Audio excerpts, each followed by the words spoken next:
ஆண்டவர் இயேசு கிறிஸ்துவில் பிரியமான சகோதர சகோதரிகளே, கிறிஸ்துவின் சமாதானம் உங்களோடு இருப்பதாக. இயேசுவினுடைய மலைப்பொழிவு பிரசங்கத்தை இன்றைய இறைவாக்கு மத்தேயு நற்செய்தியாளர் 5வது அதிகாரம் நமக்கு சொல்லுகிறது. இந்த உலகத்தில் ஒருவர் மகிழ்ச்சியாக இருப்பது எப்படி? ஆண்டவர் வழி சொல்லுகிறார். மகிழ்ச்சியாக இருக்க ஒருவர் ஆசைப்படுகிறார் என்றால் அவர் உள்ளத்திலும் உடலிலும் தூய்மையாக இருக்க வேண்டும். தன் சகோதர சகோதரிகளிடம் இரக்கமுடையவராய் கனிவுடையவராய் இருக்க வேண்டும். சமுதாயத்தில் நடக்கின்ற அநீதிகளுக்காக போராட வேண்டும். தான் நல்லது செய்தாலும், நீதிக்காக நின்றாலும், உண்மைக்காக நின்றாலும், கடவுளுக்காகவும் நல்ல மனிதர்களுக்காகவும் நின்றாலும் இகழப்பட பல நேரங்களில் நாம் தகுதி உள்ளவர்களாக மாறினால் மகிழ்ச்சி.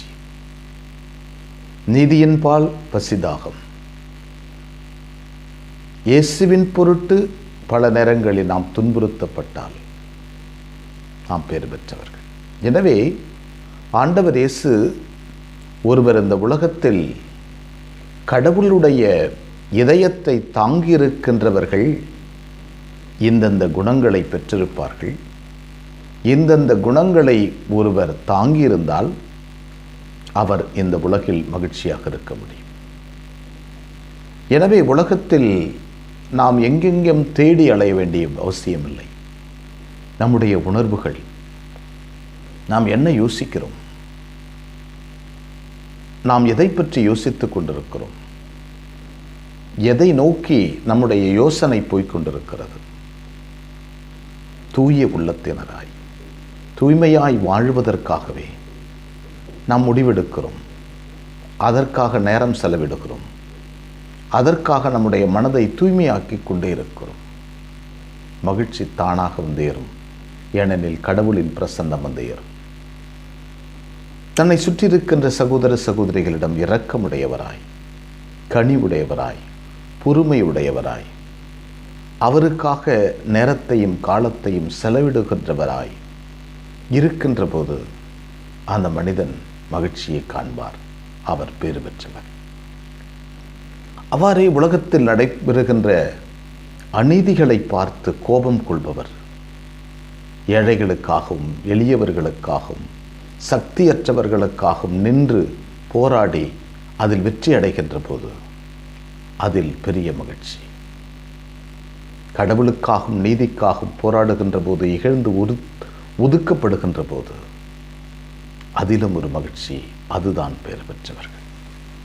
எனவே பேறு பெற்றவர்களாய் நாம் அழைக்கப்படுகிறோம். வாழ்வதற்கு அழைக்கப்படுகிறோம். அதுதான் ஒரு உன்னதமான வாழ்வு, மகிழ்ச்சியான வாழ்வு. அதை நோக்கியே நம்முடைய எண்ணங்களையும் நம்முடைய உறவுகளையும் நாம் வாழுகின்ற வாழ்க்கையும் செலுத்துவோம். மகிழ்ச்சி நம் வாழ்க்கையை வந்து நிரப்பும். எங்களை நேசிக்கின்ற விண்ணகத்தந்தையை போற்றுகிறோம்.